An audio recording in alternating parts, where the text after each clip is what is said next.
Assalamualaikum warahmatullahi wabarakatuh. Perkenalkan, kami dari kelompok B ingin menampilkan video pembelajaran mengenai sumber daya alam di bidang pesisir dan pulau-pulau kecil.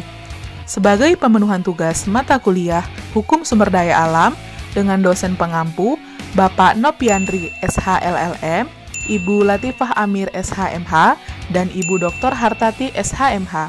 Sebelum itu, izinkan kami memperkenalkan diri. Perkenalkan, nama saya Mutia Syuhada, NIM B10018421. Perkenalkan, nama saya Ita Puspita dengan NIM B118426.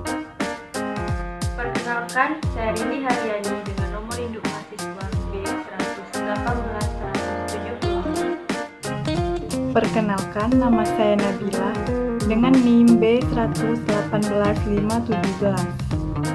Perkenalkan, nama saya Bonoli Veronica Syagian, NIM B118227.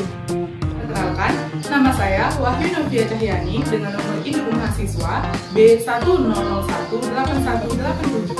Perkenalkan, nama saya Dela Permatasari, NIM B111824. Perkenalkan, saya Aprilia Fitrian R, NIM B118049. Saya Andri Widya Astuti, NIM B1001819179. Perkenalkan, nama saya Kamsana Diva dengan NIM B10011811. Perkenalkan, nama saya Fitria Maulida dengan NIM B118224.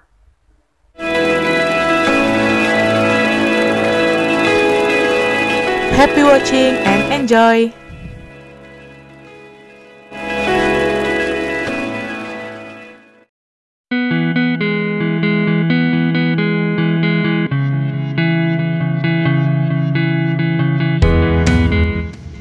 Dalam Ketentuan Umum Undang-Undang Nomor 27 Tahun 2007 tentang pengelolaan wilayah pesisir dan pulau-pulau kecil dikatakan bahwa pengelolaan wilayah pesisir dan pulau-pulau kecil adalah suatu proses perencanaan, pemanfaatan, pengawasan, dan pengendalian sumber daya pesisir dan pulau-pulau kecil antar sektor, antar pemerintah dan antar pemerintah daerah, antar ekosistem darat dan laut, serta antar ilmu pengetahuan dan manajemen untuk meningkatkan kesejahteraan masyarakat.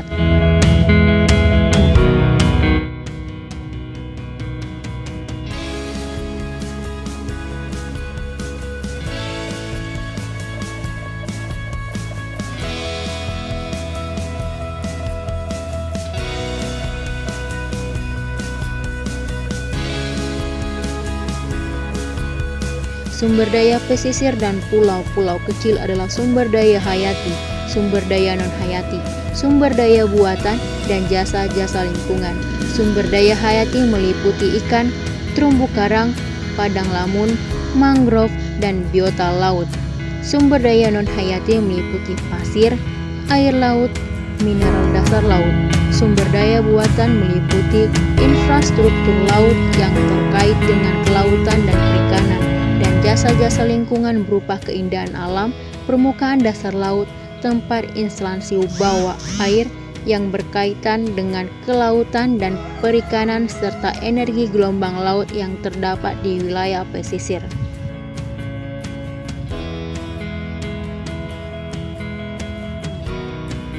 Landasan filosofis, yuridis, dan sosiologis tentang pengelolaan pesisir dan pulau-pulau kecil. Oke. Landasan filosofis ditetapkan Undang-Undang Pengelolaan Pesisir dan Pulau-Pulau Kecil tercantum dalam Pertimbangan Hukum UU Nomor 27 Tahun 2007 tentang pengelolaan wilayah pesisir dan pulau-pulau kecil. Di dalam pertimbangan hukum itu disebutkan bahwa 1. Wilayah pesisir dan pulau-pulau kecil merupakan bagian dari sumber daya alam yang dianugerahkan oleh Tuhan Yang Maha Esa dan merupakan kekayaan yang dikuasai oleh negara yang perlu dijaga kelestariannya dan dimanfaatkan untuk sebesar-besar kemakmuran rakyat, baik bagi generasi sekarang maupun bagi generasi yang akan datang.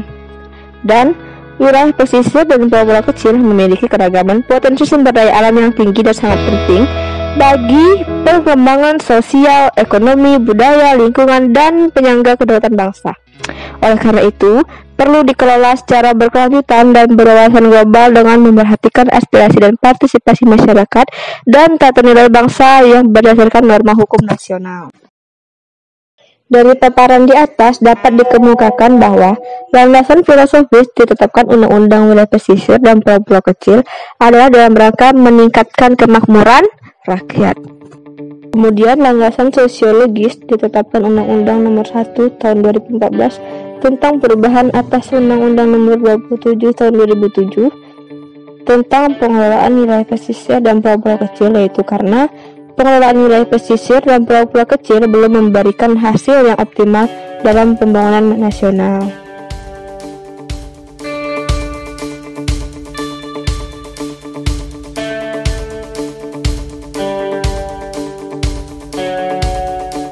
Asas-asas yang berkaitan pengelolaan wilayah pesisir dan pulau-pulau kecil tercantum dalam Pasal 3 Undang-Undang Nomor 27 Tahun 2007 tentang pengelolaan wilayah pesisir dan pulau-pulau kecil. Asas-asas itu meliputi yang pertama, asas keberlanjutan.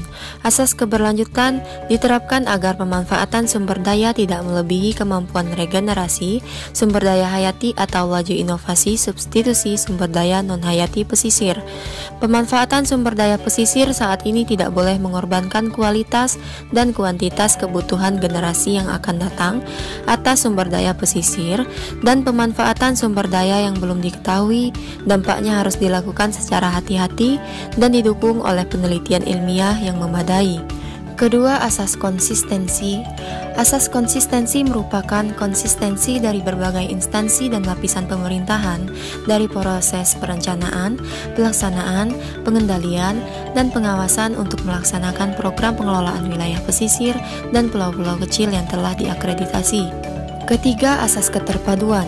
Asas keterpaduan dikembangkan dengan mengintegrasikan kebijakan dengan perencanaan berbagai sektor pemerintahan secara horizontal dan secara vertikal antara pemerintah dan pemerintah daerah, dan mengintegrasikan ekosistem darat dengan ekosistem laut berdasarkan masukan perkembangan ilmu pengetahuan dan teknologi untuk membantu proses pengambilan putusan dalam pengelolaan wilayah pesisir dan pulau-pulau kecil. Keempat, asas kepastian hukum. Asas kepastian hukum diperlukan untuk menjamin kepastian hukum yang mengatur pengelolaan sumber daya pesisir dan pulau-pulau kecil secara jelas dan dapat dimengerti dan ditaati oleh semua pemangku kepentingan, dan keputusan yang dibuat berdasarkan mekanisme atau cara yang dapat dipertanggungjawabkan dan tidak memarginalkan masyarakat pesisir dan pulau-pulau kecil. Kelima, asas kemitraan. Asas kemitraan merupakan kesepakatan kerjasama antar pihak yang berkepentingan berkaitan dengan pengelolaan wilayah pesisir dan pulau-pulau kecil. 6. Asas pemerataan. Asas pemerataan ditujukan pada manfaat ekonomi sumber daya pesisir dan pulau-pulau kecil yang dapat dinikmati oleh sebagian besar anggota masyarakat. 7. Asas peran serta masyarakat. Asas peran serta masyarakat dimaksudkan agar masyarakat pesisir dan pulau-pulau kecil mempunyai peran dalam perencanaan, pelaksanaan, sampai tahap pengawasan dan pengendalian, memiliki informasi yang terbuka untuk mengetahui kebijaksanaan pemerintah, dan mempunyai akses yang cukup untuk memanfaatkan sumber daya pesisir dan pulau-pulau kecil, menjamin adanya representasi suara masyarakat dalam keputusan tersebut, dan memanfaatkan sumber daya tersebut secara adil. 8. Asas keterbukaan. Asas keterbukaan dimaksudkan adanya keterbukaan bagi masyarakat untuk memperoleh informasi yang benar, jujur, dan tidak diskriminatif tentang pengelolaan wilayah pesisir dan pulau-pulau kecil. 9. Asas desentralisasi. Asas desentralisasi merupakan penyerahan wewenang pemerintahan dari pemerintah kepada pemerintah daerah otonom untuk mengatur dan mengurus urusan pemerintahan di bidang pengelolaan wilayah pesisir dan pulau-pulau kecil. 10. Asas akuntabilitas. Asas akuntabilitas dimaksudkan bahwa pengelolaan wilayah pesisir dan pulau-pulau kecil dilakukan secara terbuka dan dapat dipertanggungjawabkan. 11. Asas keadilan.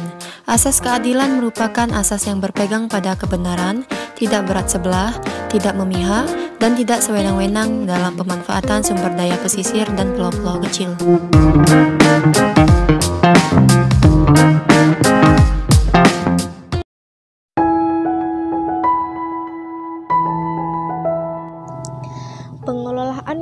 pesisir dan pulau-pulau kecil. Pengelolaan wilayah pesisir dan pulau-pulau kecil adalah pengordinasian perencanaan, pemanfaatan, pengawasan, dan pengendalian sumber daya pesisir dan pulau-pulau kecil yang dilakukan oleh pemerintah dan pemerintah daerah, antar sektor, antara ekosistem darat dan laut, serta antara ilmu pengetahuan dan manajemen untuk meningkatkan kesejahteraan rakyat. Pengorganisasian itu meliputi 1. Perencanaan, 2. Pemanfaatan, 3. Pengawasan, dan 4. Pengendalian. Perencanaan terpadu itu merupakan suatu upaya bertahap dan terprogram untuk memanfaatkan sumber daya pesisir dan pulau-pulau kecil secara optimal agar dapat menghasilkan yang pertama, keuntungan ekonomi secara berkelanjutan untuk kemakmuran masyarakat, dan yang kedua, untuk upaya pengendalian dampak pembangunan sektoral yang mungkin timbul dan mempertahankan kelestarian sumber dayanya.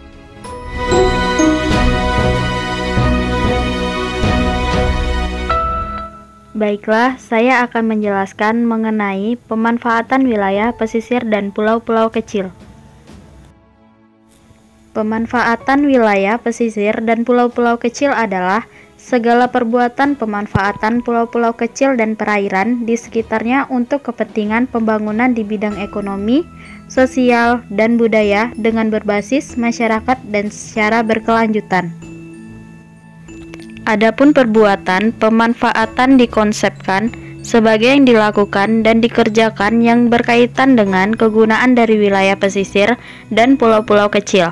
Objek yang dimanfaatkan yaitu pulau-pulau kecil dan perairan di sekitarnya. Dalam pemanfaatan pulau-pulau kecil dan pesisir harus berbasis pada masyarakat, yang artinya bahwa dalam pemanfaatan wilayah pesisir dan pulau-pulau kecil harus melibatkan masyarakat yang berada di wilayah pesisir yang dimanfaatkan tersebut, dan secara berkelanjutan, yang artinya bahwa di dalam pemanfaatan sumber daya pesisir dan pulau-pulau kecil harus dilakukan secara terus-menerus dan tidak merusak lingkungan.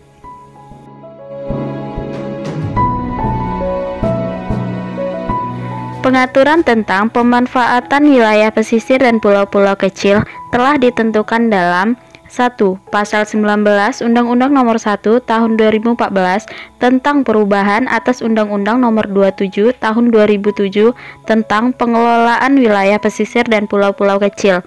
Dan yang kedua, Peraturan Direktur Jenderal Pengawasan Sumber Daya Kelautan dan Perikanan Nomor 4 Garing PER DJPSDKP Garing 2017 tentang petunjuk teknis pengawasan pemanfaatan pulau-pulau kecil dan perairan di sekitarnya. Wilayah pesisir dan pulau-pulau kecil dapat dimanfaatkan untuk kegiatan produksi garam, biofarmakologi laut, bioteknologi laut, pemanfaatan air laut selain energi, wisata bahari, pemasangan pipa dan kabel bawah laut, dan atau pengangkatan benda muatan kapal tenggelam.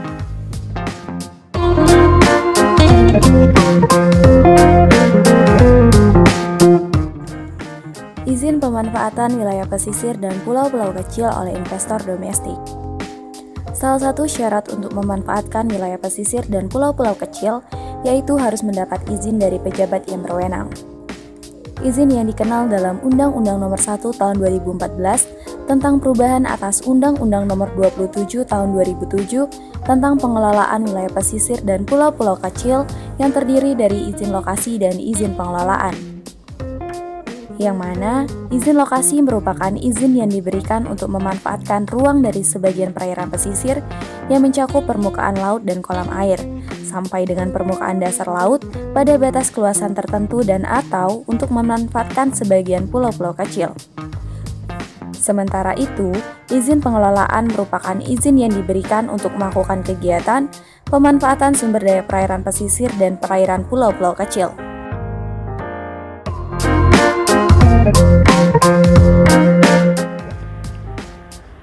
Izin pemanfaatan pulau-pulau kecil dan pemanfaatan perairan di sekitarnya oleh masyarakat hukum adat. Masyarakat hukum adat dikonsepkan sebagai sekelompok orang yang secara turun-temurun bermukim di wilayah geografis tertentu di Negara Kesatuan Republik Indonesia. Karena adanya ikatan pada asal-usul leluhur, hubungan yang kuat dengan tanah, wilayah, sumber daya alam, memiliki peranata pemerintahan adat, dan tatanan hukum adat di wilayah adatnya, sesuai dengan ketentuan peraturan perundang-undangan. Ada 4 unsur yang tercantum dalam pengertian masyarakat hukum adat yang meliputi: yang pertama, adanya sekelompok orang; yang kedua, adanya tempat bermukimnya; yang ketiga, adanya ikatan asal-usul; dan yang keempat, adanya peranata. Peranata dikonsepkan sebagai sistem tingkah laku sosial yang bersifat resmi, serta adat istiadat yang mengatur tingkah masyarakat hukum adat. Peranata dalam masyarakat hukum adat dibagi menjadi 2 macam, yang meliputi peranata pemerintahan adat dan tatanan hukum adat. Masyarakat hukum adat diberi hak untuk memanfaatkan: yang pertama, ruang dan sumber daya perairan pesisir, dan yang kedua, perairan pulau-pulau kecil. Syarat dari ruang dan perairan itu berada pada wilayah masyarakat hukum adat. Yang berwenang mengelola ruang itu yaitu masyarakat hukum adat setempat. Untuk mengelola wilayah pesisir dan perairan pulau-pulau kecil oleh masyarakat hukum adat tidak diperlukan izin dari pejabat yang berwenang, baik berupa izin lokasi maupun izin pengelolaan.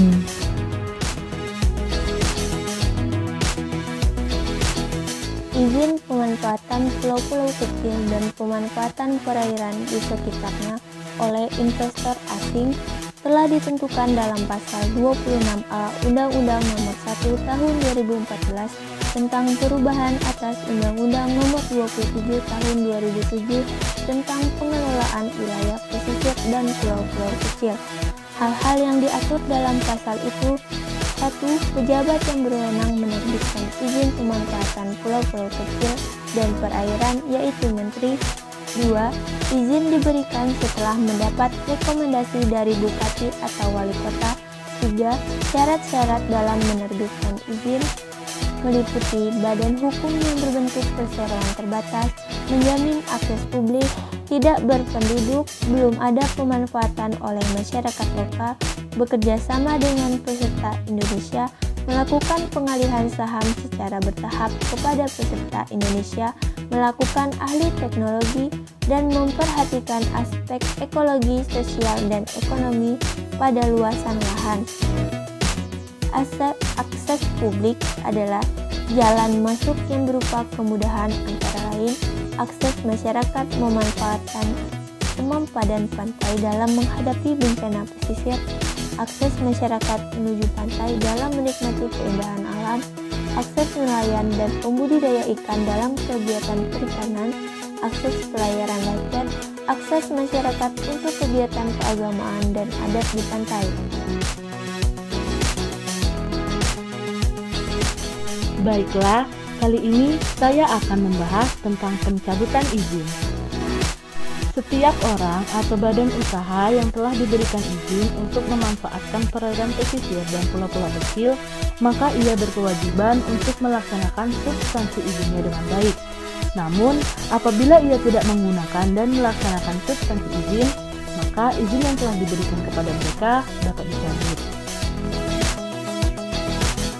Pengaturan tentang pencabutan izin, baik izin lokasi maupun izin pengelolaan, telah ditentukan dalam pasal 50 Undang-Undang Nomor 1 Tahun 2014 tentang perubahan atas Undang-Undang Nomor 27 Tahun 2007 tentang pengelolaan wilayah pesisir dan pulau-pulau kecil. Lalu, pada pasal 51 telah diatur kewenangan-kewenangan Menteri dalam pengelolaan wilayah pesisir dan pulau-pulau kecil yang meliputi mencabut izin pemanfaatan pulau-pulau kecil dan pemanfaatan perairan di sekitarnya yang menimbulkan dampak penting dan cakupan yang luas, serta bernilai strategis terhadap perubahan lingkungan, dan menetapkan perubahan status zona inti pada kawasan konservasi. Mengenai ciri-ciri dari izin lokasi dan izin pengelolaan yang dicabut oleh Menteri, yaitu yang pertama, menimbulkan dampak penting dan cakupan yang luas. Yang kedua, bernilai strategis terhadap perubahan lingkungan.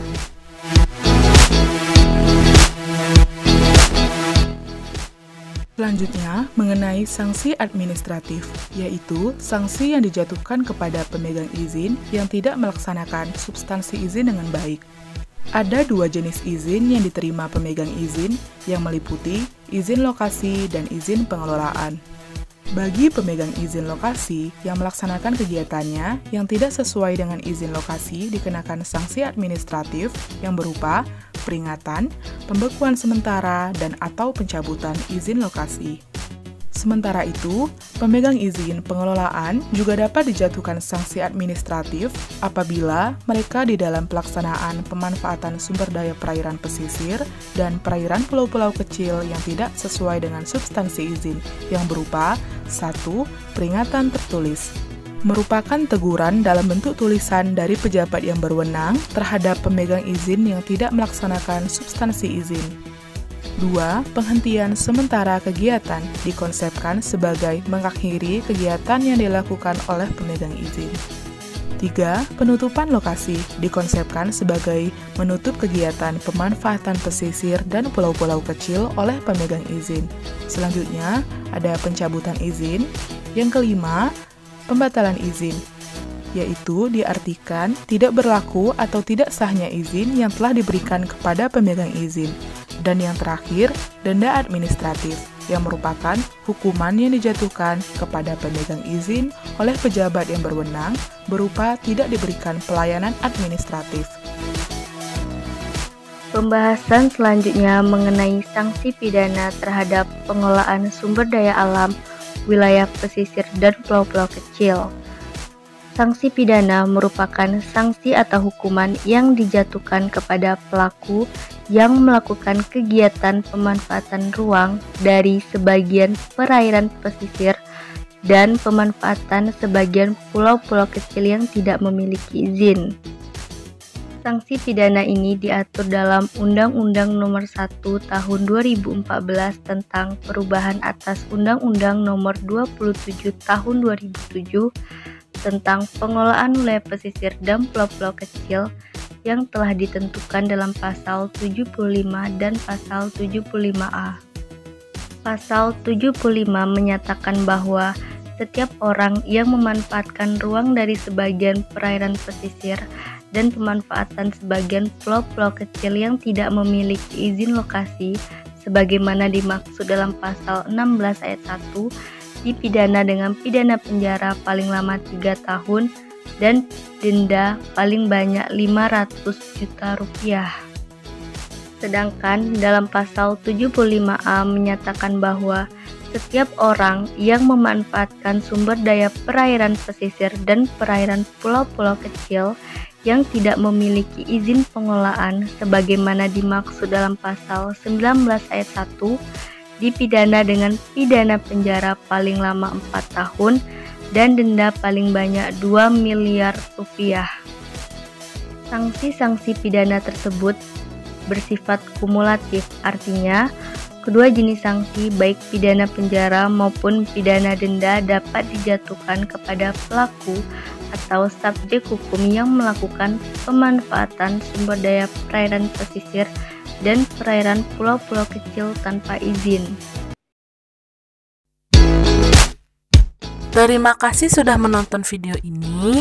Jangan lupa like, komen, dan subscribe serta share ke teman-teman semua supaya video ini dapat bermanfaat untuk kita semua.